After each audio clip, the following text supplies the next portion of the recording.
That Fresh Morning. That Fresh Morning.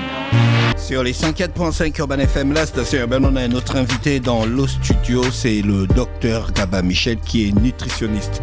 C'est ça, Gina? Oui, le docteur Gaba Michel qui est nutritionniste et avec elle on parlera un petit peu de nutrition, de perte de poids, de ce que ça signifie manger équilibré, pourquoi c'est important de manger équilibré, enfin tout ça. C'est quoi un nutritionniste?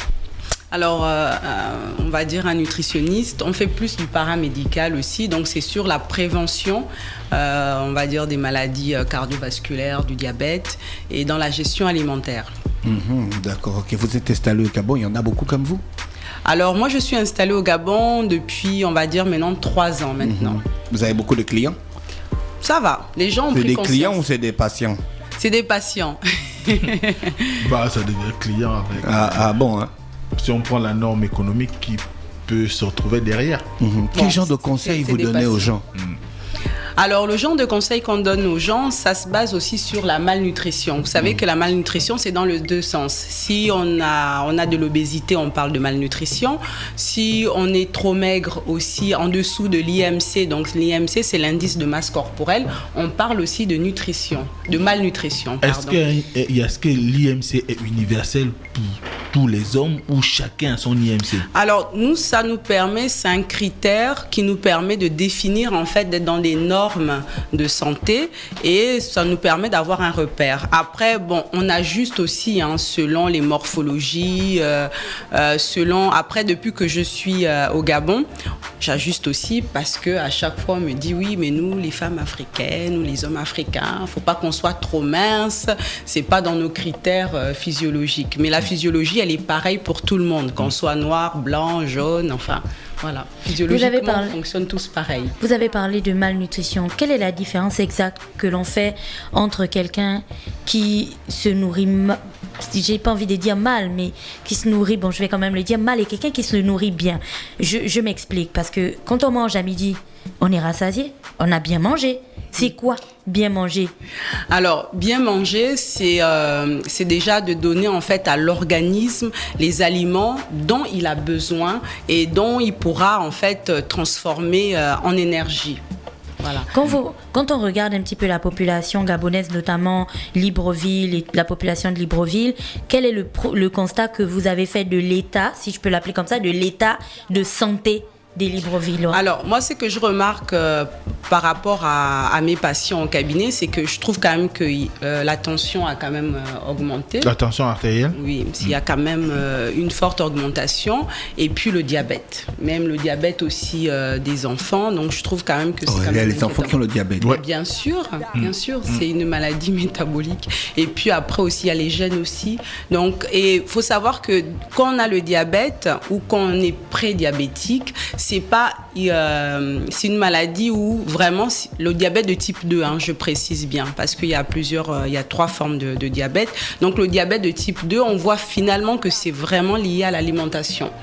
Voilà. Alors que il suffit simplement de réduire les apports en sucre et on voit finalement que on arrive à avoir un taux de sucre normal. Gina a parlé tout à l'heure, Gina a parlé tout à l'heure de bien manger.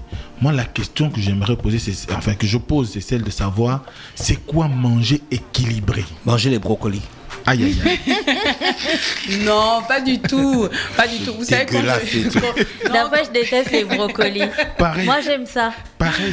Non, mais quand je suis arrivée, on disait oui, mais ça, c'est, entre guillemets, la nourriture des Blancs, mais on a aussi nos légumes. On a le folon, on a le zeï, on a les tsangui, on a les feuilles de taro, on a les feuilles de manioc, mais c'est simplement le mode de cuisson qui est un peu différent. D'accord. Mais c'est quoi manger équilibré? Alors, je vais répondre à votre question. On dit souvent mal manger, c'est parce que dans l'assiette, il y a plus, par exemple, de sucre que des fibres. Les fibres, on va les trouver dans les légumes. Il faut savoir qu'en fait, le corps va mieux digérer les fibres que, par exemple, tout un plat de riz. Si à choisir entre un plat de folon et un plat de riz, physiologiquement, votre corps va mieux digérer le plat de folon que le plat de riz. À ce moment, mais si on mixe les deux? Si on mixe les deux, c'est bien. Attends, c'est un gars qui mange le folon avec le riz. Mais c'est les quantités aussi. Comment tu peux manger le Mais il y frelon a quand avec- C'est comme ça qu'on il y a mange quand aussi. même des choses. Tout à l'heure, vous avez dit que la tension a augmenté. Tout à l'heure, vous avez dit que la tension a augmenté. Et puis, il y a aussi le phénomène de, je vais le dire comme ça, de gros ventre que l'on observe et ainsi de suite. Est-ce que tout ceci, en fait, sont des signes qui sont liés à l'alimentation? Et si oui, qu'est-ce que ces personnes-là devraient faire? Alors donc, le phénomène du gros ventre, médicalement, on appelle ça l'obésité viscérale. Donc ça veut dire qu'à un moment donné, la ceinture abdominale a lâché et qu'on mange un plus que de raison, voilà, par rapport à la dépense énergétique. Il faut toujours voir que les apports qu'on amène au corps, c'est-à-dire dans son alimentation, doivent être on va dire un peu inférieur, mais si c'est trop supérieur, au final, en fait, on a l'obésité viscérale qui va s'installer. Après, il y a l'alcool aussi. L'alcool qui amène du sucre, de l'acidité. Et voilà, donc tout ça sont des facteurs qui vont engendrer l'obésité viscérale et la sédentarité aussi. Comment on s'en débarrasse? Bon, déjà, comment on s'en débarrasse? Déjà, dans un premier temps, c'est de réduire les apports en alcool. Et La partie là, les auditeurs se reconnaissent déjà sur Facebook. Si on est à la messe une seule fois par semaine, est-ce que c'est trop? C'est de trop. Après, l'objectif ne pas se rattraper, parce que moi j'ai des patients qui me disent, moi je bois qu'une seule fois le week-end, mais le week-end, si on se rattrape pour toute la semaine, équation nulle. Pourquoi tu ris? Est-ce qu'on peut s'en débarrasser tout simplement en pratiquant du moi, sport? je suis pas un grand péteur, hein. C'est-à-dire que si on ne boit qu'une seule fois par semaine, mais qu'on fait du sport, suivez mon regard, deux fois par semaine, est-ce qu'on Docteur, peut ils veulent gérer cette justifier question? leur comportement. Non. Tu vois, moi je suis un gars nickel, je pose pas de questions parce que je suis. Non, on a besoin d'expliquer plusieurs choses pour plein de Ils personnes. veulent avoir des solutions. Donc, est-ce que c'est intéressant de faire beaucoup de sport, mais ne pas gérer la partie alimentation? Non, on est obligé de gérer les deux, parce qu'il faut savoir qu'il y a des gens, par exemple, comme je parlais du diabète, qui sont très fins, mais qui vont développer un diabète parce qu'il y a une trop grosse consommation d'aliments, ou trop sucrés, ou trop de féculents, voilà, trop d'alcool. Donc l'alcool aussi est un aliment qui déclenche aussi le diabète de type 2. Et alors, le sport, c'est bien pour gérer tout ce qui est stress, tout ce qui est sommeil, tout ce qui est bien-être, parce que quand on fait du sport, on va développer des endorphines. Donc les endorphines, c'est des hormones au niveau du cerveau qui vont apporter, c'est des drogues naturelles que le cerveau sécrète et qui vont apporter un bien-être général. Vous allez voir que la plupart du temps, quand vous faites du sport, au bout de 20 minutes, vous vous sentez bien, il y a l'euphorie qui est là. Donc c'est ce qu'on appelle les endorphines qui sont libérées. Et souvent, pour les gens qui font des sports d'endurance, on appelle aussi le second souffle, parce que les endorphines prennent le dessus. Même si on avait un peu mal aux jambes, finalement on n'a plus mal parce qu'on a cet engouement, les endorphines qui sont là. Alors après, en gestion du poids, le sport va vous demander beaucoup de dépenses énergétiques. Voilà, c'est-à-dire que pour perdre environ 1 kilo, il faut faire environ 90 minutes de cardio, ce qui revient à un match de foot. Donc vous n'allez pas faire ça tous les jours. Donc l'objectif, c'est de changer votre mode alimentaire. Perdre 1 kilo. On doit manger quoi, docteur? Alors, idéalement, c'est de privilégier les légumes. Donc, c'est-à-dire, comme je disais, le frelon, l'oseille, les épinards, les carottes, toujours dans son alimentation de midi et du soir. Et de réduire les féculents. Les féculents, c'est le riz, le pain, le manioc, banane, igname, taro. Comment On va maintenant manger quoi? Comment j'arrête de manger? On va Mais manger vous comme avez- les moutons. Mais vous avez... On va brouter souvent Comment l'herbe on et peut puis arrêter c'est de bon, on va manger le dormir. manioc, docteur? On broute l'herbe, on va lécher l'eau. Calmons-nous. L'eau qui traîne dans le seau, et puis on va dormir. Voilà, Moi, c'est bon. personnellement, c'est le grand combat que j'ai avec Gina. Non, mais il faut du savoir manioc, je que- ne peux pas m'en passer. Mais vous réduisez C'est les- sanguin, comme disait Ingrid à l'époque. C'est sanguinaire. Non, mais vous réduisez simplement les quantités. C'est-à-dire que dans votre assiette, vous allez mettre par exemple du poisson, même du poisson à la braise. On va privilégier en fait les modes de cuisson aussi, donc pas frit. Donc poisson à la braise, poisson au four, un mijoté de poisson avec un peu de légumes ou un peu de frelon et 1 ou 2 morceaux de Je manioc. connais quelqu'un ici, là, quand j'ai connu la personne, elle ne mangeait pas le poisson. C'est à cause de moi que la personne là mange déjà le poisson. Mais le poisson... Oh, le poisson, c'est pas bon, ça sent mauvais. Ouais. Comme je connais quelqu'un qui déteste les brocolis. Docteur, quand des patients viennent vous voir, des personnes viennent vous voir par exemple pour la perte de poids, qu'est-ce que vous suggérez à ces patients? Est-ce que vous leur suggérez ce qu'on appelle un régime? Parce que le régime, c'est quand même ça a mauvaise presse. Dès qu'on dit qu'on fait un régime, on se voit en train de se priver de nourriture. Est-ce que vous leur suggérez de faire des jeûnes? Parce qu'il y a des gens, la tendance du jeûne est intermittent.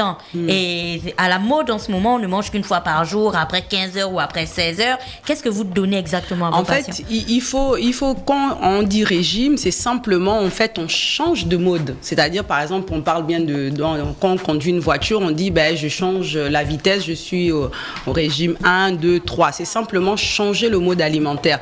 Bon, moi, j'utilise plus le rééquilibrage alimentaire pour la plupart des patients qui viennent. C'est-à-dire qu'on va gérer différemment leur alimentation et leurs apports alimentaires. Si la personne est plutôt tendance à être sédentaire et ne bouge pas beaucoup, c'est sûr qu'on va aller sur une alimentation, on va réduire au maximum les apports en sucre, c'est-à-dire les féculents, même les fruits. Donc je vois beaucoup, ils font des smoothies en disant oui, les smoothies c'est bon pour la santé, mais il y a trop Mais de sucre à sur l'intérieur. P8, on dit de manger 5 fruits et légumes par jour. Publicité. 5 fruits et légumes c'est pas 5, c'est 5 fruits et légumes. C'est pas 5 mangues, 5 bananes.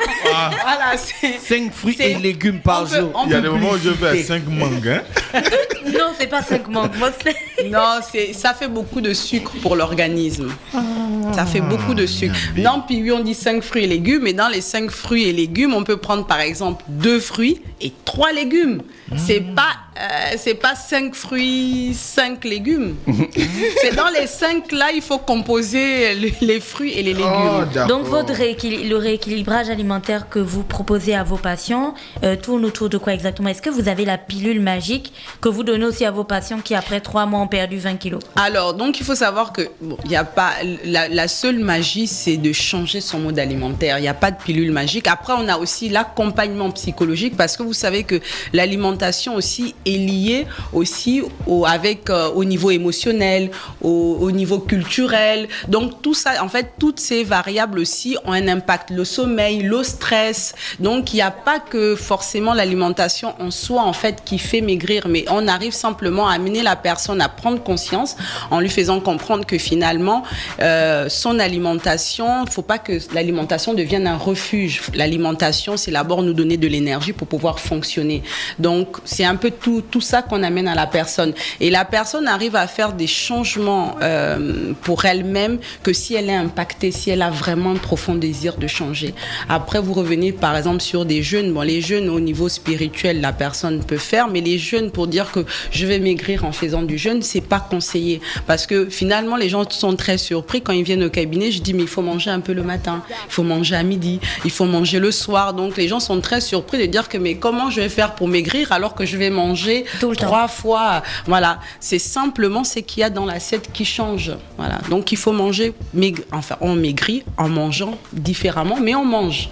Des régimes drastiques, régime à la soupe aux choux, boire de l'eau, tout simplement pendant 3 jours, perdre 5 kilos en 2 jours, ainsi de suite. Est-ce que c'est conseillé de manière totalement nutritionnelle? Non, c'est pas conseillé parce que vous mettez le corps en mal.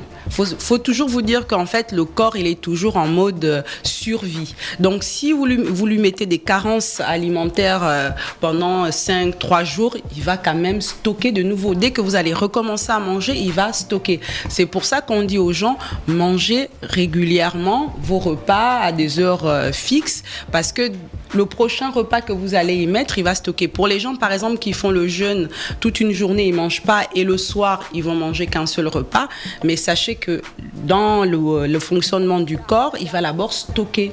Voilà. En plus, souvent, on mange plus que prévu. Vaut mieux manger 3 fois un peu que manger une fois gros. Vous avez parlé de rééquilibrer l'alimentation. Est-ce qu'aujourd'hui, le seul aspect qui concerne ce rééquilibrage concernerait juste le récit fait par l'individu ou l'observation que vous faites de la personne et puis vous lui prescrivez quelque chose à suivre au quotidien? Ou il y a d'autres aspects qu'il faut prendre en compte? Oui, comme je disais, il y a des aspects, par exemple, en termes de stress. Moi, il y a des gens qui viennent au cabinet qui me disent « Ouais, moi, je ne suis pas du tout stressée, je suis totalement zen. » Mais après, au fur et à mesure des consultations, on se rend compte que le stress quand même est présent chez cette personne-là et on lui donne des outils pour gérer le stress. Est-ce qu'il n'y a pas des analyses de sang Si, il y a des analyses. Mais je parlais tout à l'heure du diabète. Donc, on fait quand même des analyses de sang pour voir le taux de sucre dans le sang, le sel, enfin le potassium, magnésium. Le cholestérol. Voilà, on prend aussi en compte tout ça. Parce qu'on mange quand même beaucoup gras. Docteur, dès qu'on dit nutritionniste au Gabon, ça sonne quand même comme un médecin des Blancs, en fait. C'est le genre de choses que le Gabonais lambda pense ne pas avoir besoin. Est-ce que vos services sont accessibles? Parce que tout ce que vous proposez, on comprend donc qu'il n'y a pas de médicaments. Quand on vient chez vous, on a une ordonnance qu'on doit acheter et puis la petite pilule qu'on doit prendre tout le temps parce que ça va du coup nous permettre de maigrir. Est-ce que vos services sont accessibles et combien de temps à peu près il faut être suivi par votre cabinet pour pouvoir avoir du résultat? Alors, souvent, c'est que je dis aux gens, surtout les gens, par exemple, qui ont de gros problèmes de poids, c'est-à-dire que venir en consultation même une fois, c'est déjà un pas vers une bonne santé. Donc, tous les conseils que je donne, le plan alimentaire qu'on fait pendant la consultation, c'est des choses que la personne doit garder à vie. Donc, il n'y a pas, enfin, pour moi, financièrement, même si on réduit, on ne va pas prendre, par exemple, un soda ou bien on vous fait des économies de soda pendant un mois, vous allez pouvoir payer la consultation, tout ça. Vous allez pouvoir payer la consultation. Donc, c'est un peu ça que j'interpelle aux gens. Je dis, mais en fait, il faut simplement changer votre manière de voir les choses. C'est-à-dire que si vous mangez correctement, vous avez les bons conseils, parce que je sais que beaucoup vont aussi sur Internet, font des régimes à gauche, à droite, et puis au final, ça fonctionne un moment, après, ça fonctionne plus. Donc, prenez des consultations avec un professionnel qui va mieux vous guider. D'accord. Moi, j'ai une dernière question. La dernière d'après. Bon, c'est pas aujourd'hui que tu vas maigrir. Juste la dernière. Vas-y, pose tout ce que tu veux, pose. Est-ce qu'il y a une différence entre une nutritionniste ou bien un nutritionniste et ce qu'on appelle les diététiciens? En règle générale, on est tous dans la même branche. Hein. C'est un peu la même branche. Après, Gina aussi, on a aussi évoqué un souci aussi en aparté par rapport à l'obésité viscérale. Oui. Et je voulais revenir aussi dessus en disant que l'obésité viscérale, déjà, c'est source de tension. En fait, ça vous met dans une phase à risque pour les maladies cardiovasculaires. Donc, il faut quand même prendre ça en compte. Et puis, après, l'autre débat que souvent on évoque très peu ou très moins, c'est que au niveau sexuel aussi pour les hommes, ça aussi un handicap. Donc c'est-à-dire qu'il faut savoir que physiologiquement, quand le ventre sort, ben le pénis se rétrécit. Donc non mais c'est important. Amen. C'est vrai qu'on rigole. Il y a plusieurs personnes connectées sur Facebook. C'est vrai qu'on rigole et aussi des personnes qui nous écoutent à la radio. C'est vrai qu'on rigole, mais c'est très important de préciser ça. Et au-delà du rétrécissement, docteur, il y a même des situations beaucoup plus graves. Oui, il y a des pannes sexuelles qui sont liées simplement parce qu'on a de l'obésité viscérale. Donc, il faut que la ceinture abdominale soit... Oui, il faut avoir... D'après, j'ai une théorie sur les hommes qui ont les petits ventres.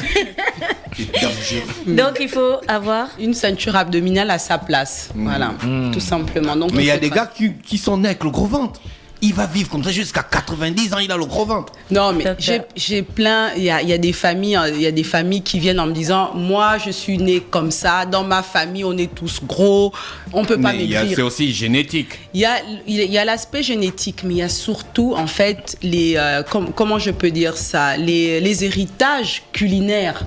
Parce que vous voyez, par exemple, moi, avant, par exemple, de faire cette formation, nous, on aime bien faire, par exemple, les feuilles de manioc avec le niemboué. Après, on rajoute de l'huile d'arachide.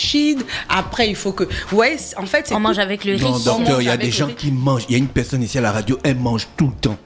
Elle n'amène jamais la nourriture, mais c'est la plus mince. Oui, c'est la plus mince du bureau. Alors, donc, c'est-à-dire qu'elle... Je n'ai pas parlé. Elle a un métabolisme qui brûle assez bien, en fait, tout ce qu'elle mange. Et puis, vous n'êtes pas 24 heures sur 24 avec elle. Si, on est toute la journée avec elle. C'est-à-dire que elle a un métabolisme aussi qui brûle très bien, donc qui ne stocke pas aussi. Après, ça aussi, c'est un héritage génétique? Oui, tout à fait. Docteur, il y a un auditeur qui est sur Facebook qui s'appelle Japonais Noir. Il dit que comment on explique le fait qu'au village, il y ait très peu ou pas du tout d'obèses? Parce qu'au village, ils ont un mot, c'est très bien qu'ils posent cette question, c'est très intéressant. Parce qu'au village, ils ont un mode de vie où on suit en fait finalement le cycle de la journée. Donc au village, par exemple, on va se lever, même si on réchauffe en fait la nourriture de la veille, mais il y a quasiment pas de sucre, d'accord. Après, ils vont marcher pour aller au champ, pour aller cultiver, pour aller pêcher. Ils vont aller chercher leur alimentation. Et puis, je vous dis, vraiment, les marches qu'ils font, c'est environ en moyenne 15 km jour. Il n'y a pas de taxi au village. Il n'y a pas de taxi. Déjà, ça, c'est tous les jours le faire. Vous allez voir qu'en réduisant vos apports alimentaires, vous allez maigrir.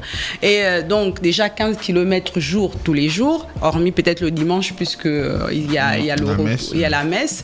Donc déjà ça, et puis la plupart du temps à midi ils font des petites collations, ils mangent pas vraiment et ils vont manger vers les coups de 17-18 heures leur repas. Ils vont dormir tôt parce qu'il n'y a pas de télé, parce qu'il n'y a pas de veillée. Donc déjà rien que de favoriser le sommeil aussi joue aussi un rôle dans la perte ou la prise de poids. Alors qu'aujourd'hui on se rend compte qu'on est toute une nouvelle génération.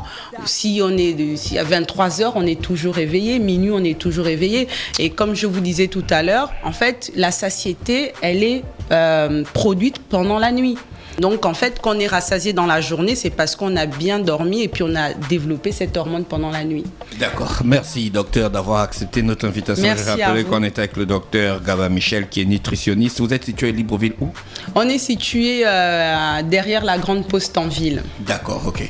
On vous souhaite de passer une bonne journée à l'écoute des programmes d'Urban FM. Merci beaucoup.